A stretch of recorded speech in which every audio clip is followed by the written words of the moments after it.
tonight we're going to learn the first part of the secrets of the Talmud. B'ezrat Hashem is going to be a series of shiurim that we're going to take very special ideas from the Talmud, basically from Baba Metzia, Baba Kama, Kiddushin, the different tractates, and we're going to also see the halachic aspects and also the spiritual aspects of what I call the Gemara be'emunah, for your combination between the Gemara and emunah as well. So our first topic, it is today, I called it searching for Eliyahu HaNavi. And in Halacha, there is a very interesting ruling connecting to Eliyahu HaNavi. Takeover, right? That's right. Also, we take over when there is a dispute and we do not know what the halacha is. So it says, Tishvi yetaretz kushiot ve'ibayot. Eliyahu HaNavi is going to come and he's going to tell us what the halacha really is. So, the truth is that Eliyahu actually comes to remove the doubts and to clear out things and to discover the truth. And when there is a financial question of ownership, so according to the halacha, there are a couple of ways how to deal with it, with this doubt. And one of the ways is to put the money aside until Eliyahu HaNavi comes. And then, when he comes, so the doubts are going to be unlifted.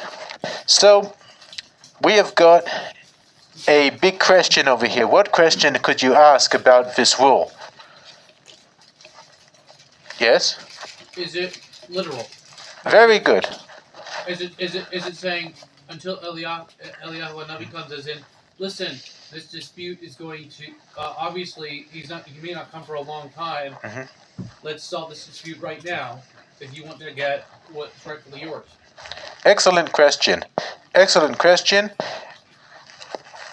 We have to try and understand if this ruling that Eliyahu HaNavi is going to come, does it mean, like you said, it doesn't mean that Eliyahu HaNavi himself is going to come and he's going to tell us to whom the money or the property belongs? Or does it mean that one should set the money aside until the truth comes clear? So according to the second meaning, this ruling is metaphorical. It does not mean that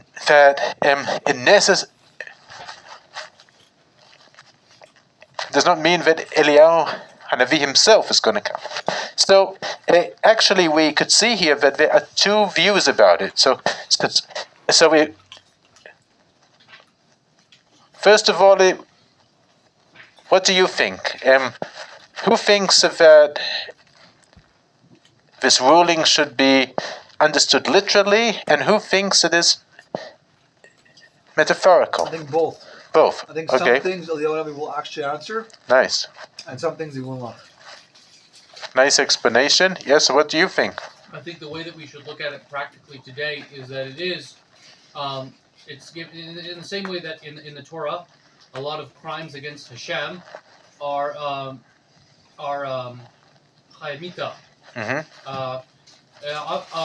And for a lot of them, it's obvious that one would not execute, even with the Beis Din. It's extremely unlikely that anyone was actually executed for these, but rather they were used as threats to cause to encourage people to either repent or to solve their disputes in a more civilized way. I see. So you are saying that this ruling that the money is going to be set aside until Eliyahu Hanavi is going to come, it is actually a threat, because that people are going to think twice before they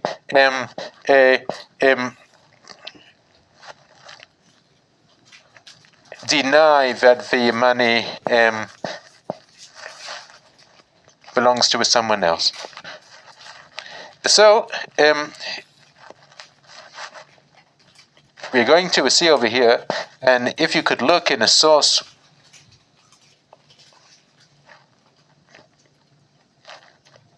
one, if this explanation is going to be metaphorical, okay? That it says a Rabbi Yeshayad Detrani, he was one of the great Rishonim, and he says if two people deposited money with a third person, and one of them deposited 100 zuz. 100 zuz is an ancient Jewish coin from the time of the Bar Kokhba revolt, and the other 200 zuz, and it is unknown to whom each amount belongs. The ruling is to give each one 100 zuz, and the third 100 zuz will remain until Eliyahu comes. And then, if you pay attention to this means until the truth will be discovered. So according to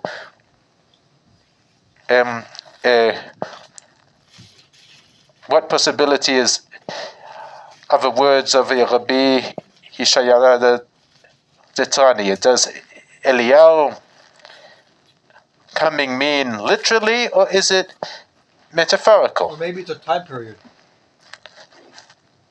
Okay, it's a time period that you were saying? The Mashiach, the time period of Gulat Hashem.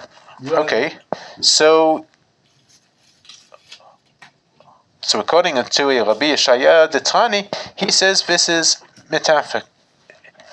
This is, it does not mean literally, it means that it is a metaphorical. It does not necessarily mean that Eliyahu himself will come. Okay? However, there are other views, and we are going to see now the opposite view. And if you look at source 2, where it says that Eliyahu himself will come. So this is the view of the Rabbi Hananel ben Chushiel. He was a great a commentator on the Talmud, who lived 1,000 years ago. And he says, everything will remain until Eliyahu the prophet comes and says to whom it belongs. So according to Rabbi Hananel, does it mean literally that Eliyahu himself will come? Yes, indeed. Eliyahu himself is going to come, and he's going to say who the money in doubt belongs to. Also, if you look on page 2, Rabbi Yitzchak Alfasi, who is known as the Rif, the great halachic yes, authority. So he lived in Fez in Morocco. he wrote in his responsa regarding doubts in inheritance. What remains from the assets must be deposited by the Beit Din to the trustee in the name of the Beit Din until the true heir comes along. If he does not appear, the assets must stay there until Eliyahu the prophet comes and reveals the identity of the heir. This is the meaning of every time when we say it will remain until Eliyahu the prophet comes. So according to the Rif, what possibility is it? Does he mean that Eliyahu is going to come literally?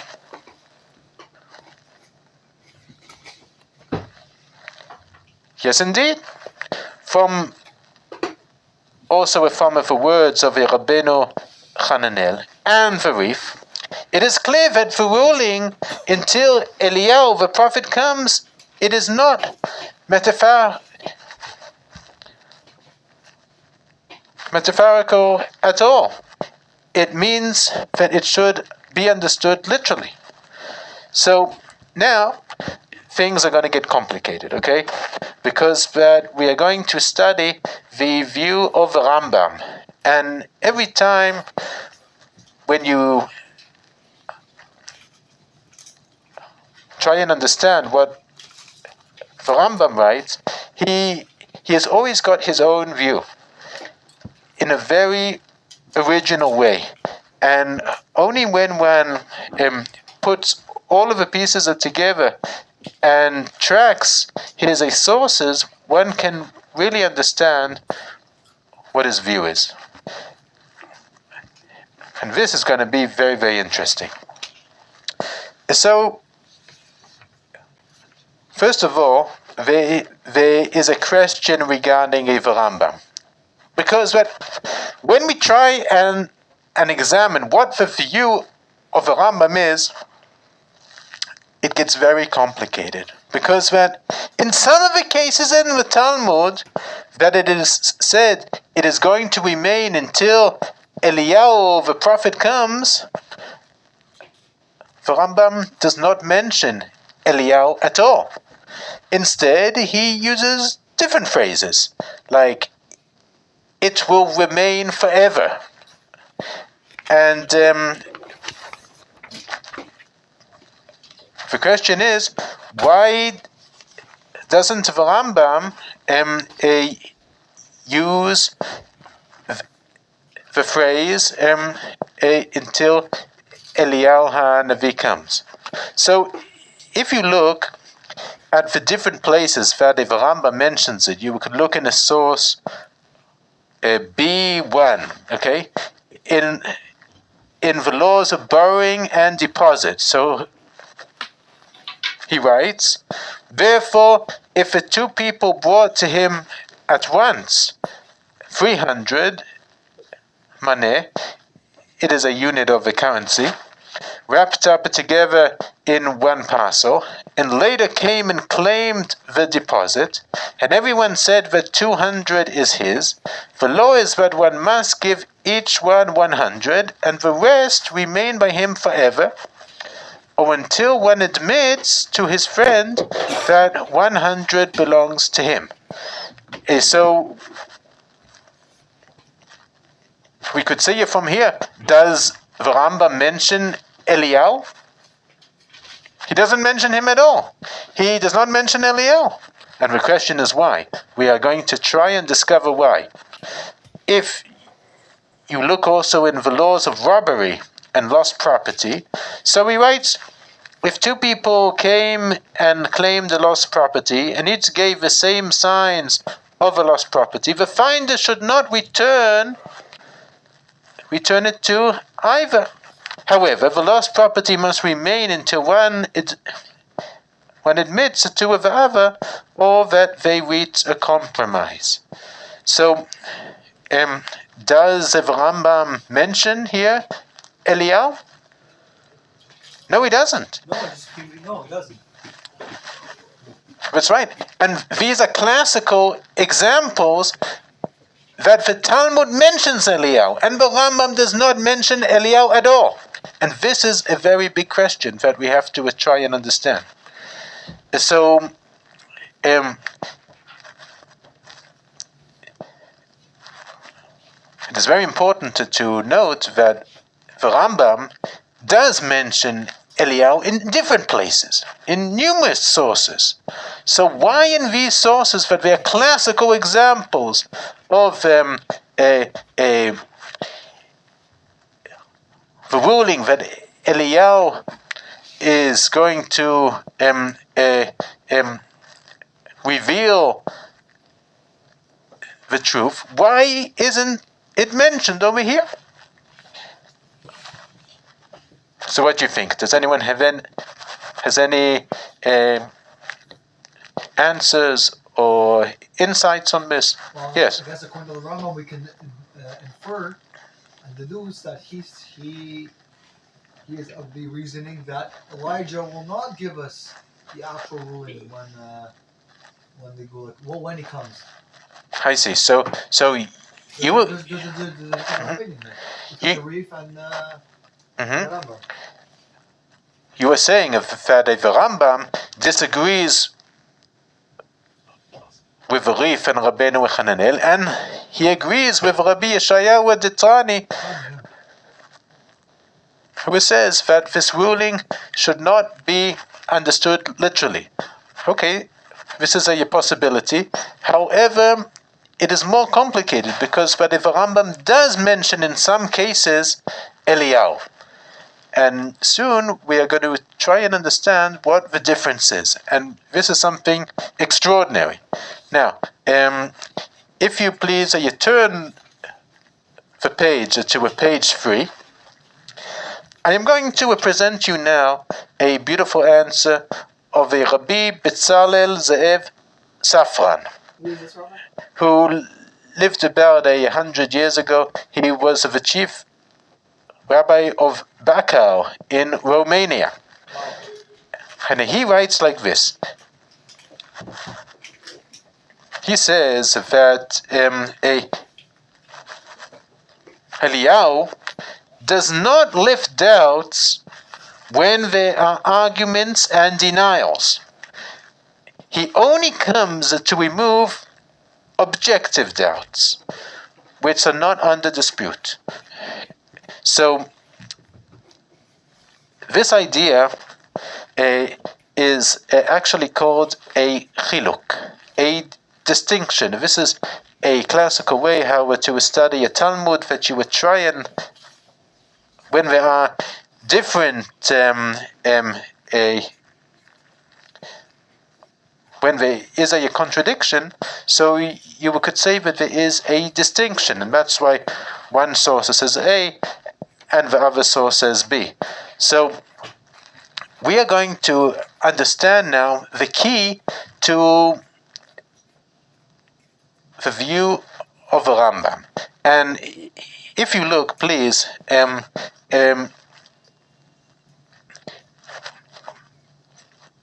the laws of borrowing and deposit. Okay, so the Rambam does not mention Eliyahu. Okay, but there are arguments and denials, because it says it is talking about an argument between them. Okay, to whom the 100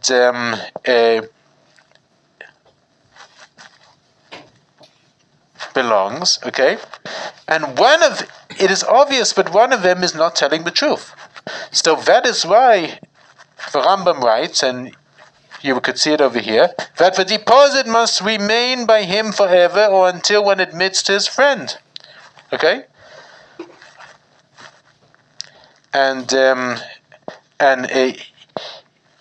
also this explains the laws of a robbery and lost property, because also there are arguments and denials between these two people who each claim that the lost property is theirs. So also here, it is obvious that one of them is not telling the truth. That is why the Rambam says that the lost property must remain until one admits to the other or that they reach a compromise. So this explains why the Rambam did not mention Eliyahu, because that one cannot mention Eliyahu when there is an argument or a dispute.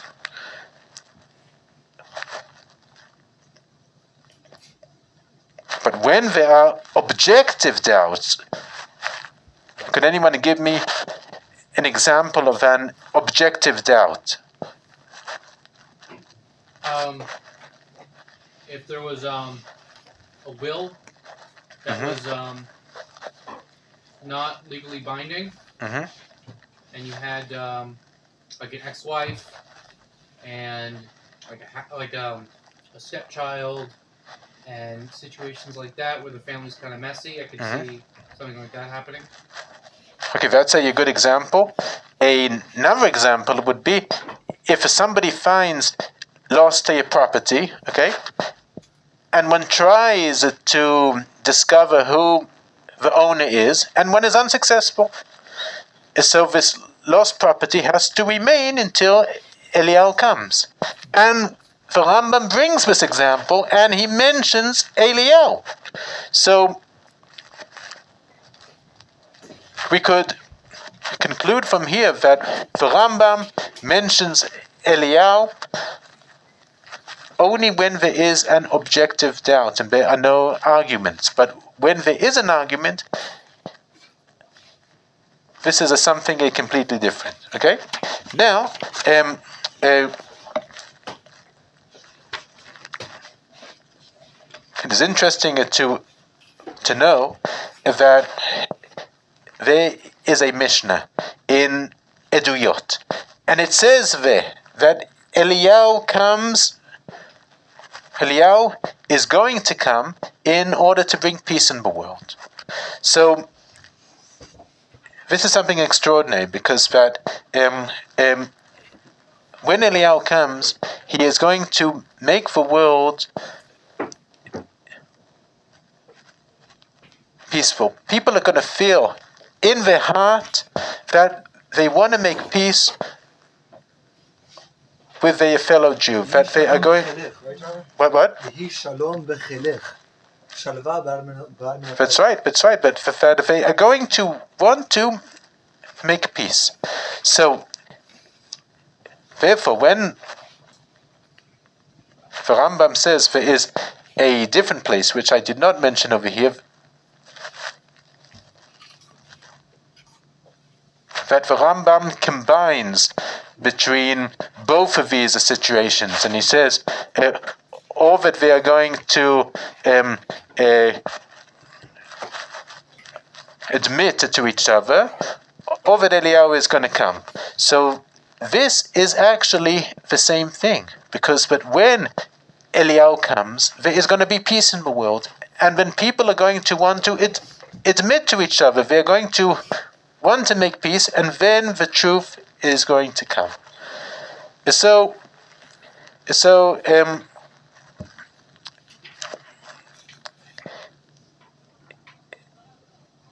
there is something very, very interesting which I would like to point out, and then I'm going to tell a beautiful story about the Baal Shem Tov that really emphasizes this idea. So we learned from the Rambam and also from Rabbi Yeshaya Titrani that says that when it says that Eliyahu is going to come, it should not be taken literally. So it actually means that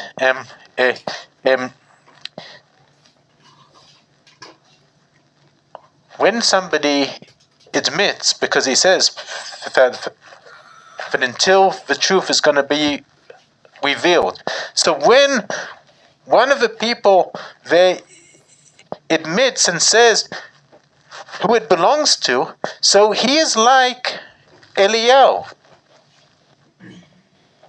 Because when the Rabbi Yeshaya says, when it says that Eliyahu is going to come, so it means that the truth is going to be revealed. So if somebody helps the truth to be revealed, either by bringing new evidence or by admitting the truth. So anyone who helps the truth to be clear is actually doing what Eliyahu would have done. So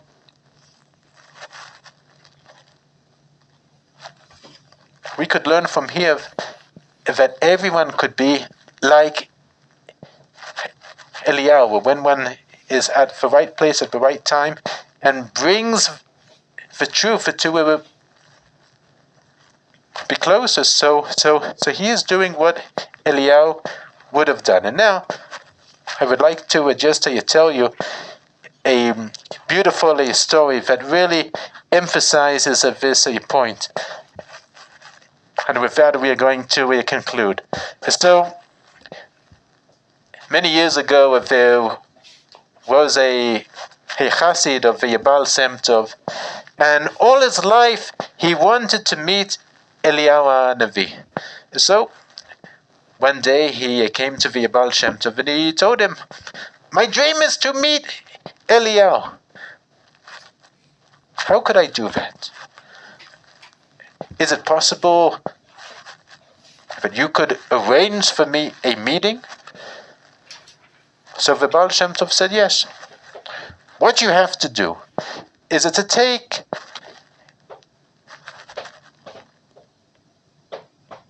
a basket of the best food that you could find.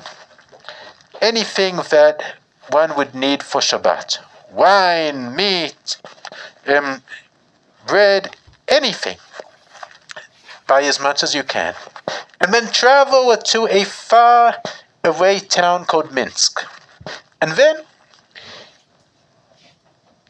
you should go to a certain house, and there you are going to meet Eliyahu." Okay? The chassid brought the best food that he could find, the most wonderful delicacies. And he traveled very, very far until he came on Erev Shabbos to the certain house that the Baal Shem Tov told him, and he knocked on the door. So he knocked on the door, and a woman opened up the door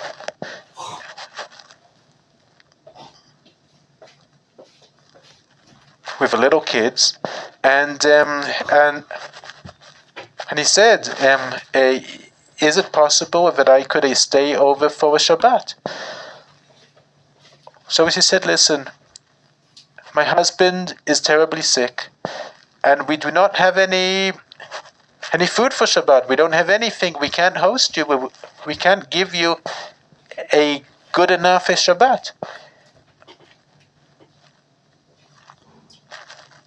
So we said, "Don't worry. I happen to bring with me anything that anyone would need for a Shabbat." So he took out his basket that the Baal Shem Tov told him about, and he showed the wine, the meat, the bread, anything. So everyone was of course very happy. And then all of Shabbat he was waiting to meet Eliyahu. So he waited and waited until Seudah Shlishit, and he was hoping perhaps Eliyahu is going to knock on the door and he's going to appear. But no one came. So on Sunday morning he left disappointed. And then he reached the Baal Shem Tov and he told him the whole story, and he said, "I went and I couldn't meet Eliyahu." So the Baal Shem Tov said, I am certain that you are going to meet Eliyahu next week. Do the same thing that you did this week, and you were going to meet Eliyahu. Buy a big basket of your food and go back to that certain house. Okay, so the Chassid did exactly what the Baal Shem Tov told him to do. And then he reached that house, and just before that he knocked on the door, he suddenly heard something from behind the door. The children, they were crying, and they said, Mama, we don't have any food for Shabbat. What are we going to do? So we heard that their mother told them, don't worry. Eliyahu Hanavi came to us last week. He's also going to come to us this week. And then the Chassid understood that in a way he was Eliyahu Hanavi for them. But when we Wow. Beautiful story, Rabbi. when we do the right thing at the right time, and we happen to be at the right place, we actually are like Eliyahu Hanavi in some way. So with this beautiful story, I wanted to conclude. And if there's any questions, any insights, please. I have a question. Yeah. So in terms of, just to go back to our technical discussion about the Talmud and Elijah. So when we will have to have our question answered, our questions answered, is there a possibility that the Sanhedrin will be doing this as well? Or they'll be there to do the Dayanut? So it's a good question. What is going to be the place of the Sanhedrin? So what I understand that the Sanhedrin are going to deal with big national questions. The questions of that for other Batei Din Supreme Court. or that's right, like either national questions or questions that for regular Batei Din were unable to answer. That is going to be the tafkid of the Sanhedrin. Yeah. Yeah. Yeah. So, it's this guy really ain't a guy that's coming. He's not. This person ain't going to come. It's like So Eliyahu is going to come. He definitely is going to come. So when it says in the ruling of that the money of the property in a dispute has to be left until Eliyahu comes, so it doesn't mean, according to some of the views, it doesn't mean that Eliyahu himself is going to go from every single dispute and he's going to say who it belongs to, but it means that he is going to bring peace to the world. And people are going to feel it in their hearts, and they're going to want to do the right thing.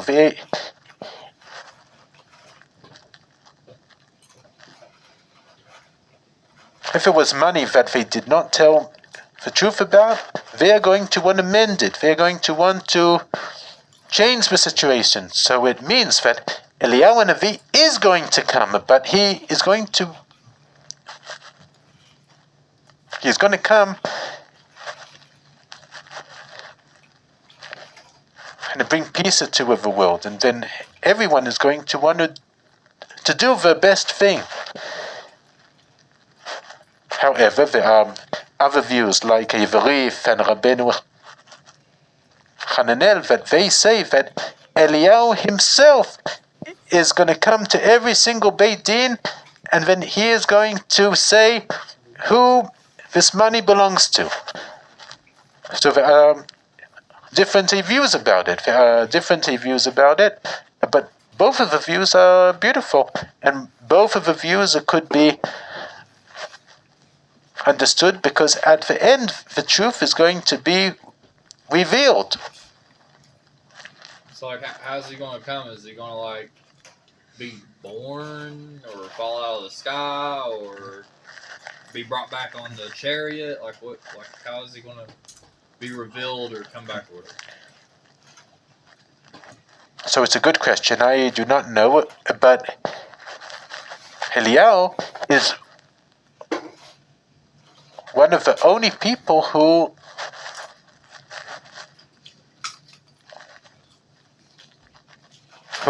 actually is still alive. Yep. For thousands of years. He is still alive, and we cannot see him in the usual way, but he actually never died, because he went up to the sky in the chariot, and he actually never died. He reveals himself in different forms, and there are many stories. Perhaps I'm going to tell one story that is connected to a poem. Has anyone heard of the poem Saragosa? So, many years ago in Spain, the Jews were very successful, and the king of Spain used to come to Saragossa, which was the capital city, and then the Jews would come up to him with the Sifrei Torah, but there was a secret about it, because they only took they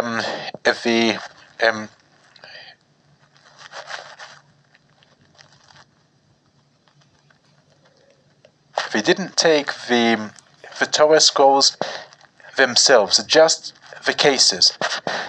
And then there was someone called Marcus, who was in the king's court, and then he discovered this, and he told the king that, do you think that the Jews really respect you?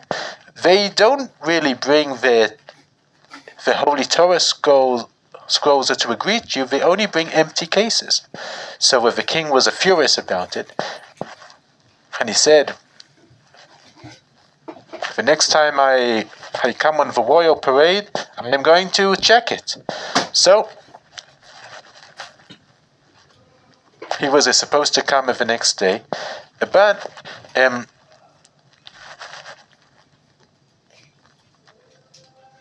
the night, the shamash of the main synagogue, he had a dream, a kind of a vision, and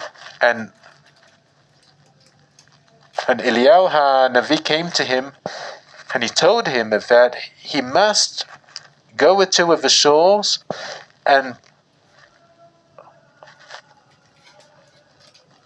put the Torah scrolls inside the cases. So he did it, and Eliyahu told him, do not tell anyone. So he did so, and all the other shamashim of the different shuls, they also had the same dream. Eliyahu came to them in the dream, and he told them, you have to put the Torah scrolls inside. Okay, so the next morning, the king came on his parade. The Jews greeted him as usual, with the Sifrei Torah. And then he said to them, open up the Sifrei Torah cases. I would like to see what is inside. And the Jews were terrified. Okay, so they didn't have any choice. They opened up the Torah cases, and the Torah scrolls were inside. So, because of this, the king was very surprised, and he said to them that he's going to free them from their taxes for 3 years. And the Jews celebrated Purim on the 17th and the 18th of Shvat every single year, and it is called a Poem Saragosa. And the descendants of these Jews still celebrated it too this year. You could check it up on the internet. So this is just an example of how Eliyahu comes and he saves the people of Israel. And it is a yeshuva. This story, he came in a dream, but there are many stories that he came in reality. There are people who great Torah scholars who merited to meet Eliyahu. It is said in the Talmud, in many different stories, that the sages of the Talmud, they met Eliyahu, and also the sages like the Chatam Sofer used to learn with Eliyahu. He used to study with Eliyahu on every Shabbat. So many of the sages merited it to meet him. So